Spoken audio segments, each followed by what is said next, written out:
আপনি আপনার বন্ধুকে আপন মনে করেন, আপনি আপনার প্রতিবেশীকে আপন মনে করেন, আপনি আপনার শ্বশুর শাশুড়িকে আপন মনে করেন। আপনার যদি একদিন ডায়রিয়া হয়, একদিন রোগ হয়, একদিন বড় কোনো ক্যান্সার হয়, ওই বন্ধু আপনার কাছে আসবে না, ওই প্রতিবেশী আপনার কাছে আসবে না, কিন্তু আপনার কাছে আপনার মায়ের এবং বাবা আসবে। এই ঘটনাটি আমার দাদা আমার বাবাকে বলেছিল। একবার বাংলাদেশে প্রচুর ঝড় তুফান হয়েছিল।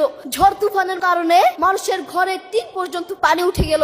তখন আমার দাদা নিজের জীবন বাঁচানোর জন্য একটি গাছের উপর উঠলেন। তখন আমার দাদা দেখতে পেলেন একজন মহিলা তার ছোট্ট একটা সন্তান নিয়ে একটি ঘরের টিনের উপর উঠলেন। তিনি তো আর গাছ উঠতে পারেন না, তাই একটি ঘরের টিনের উপর উঠলেন।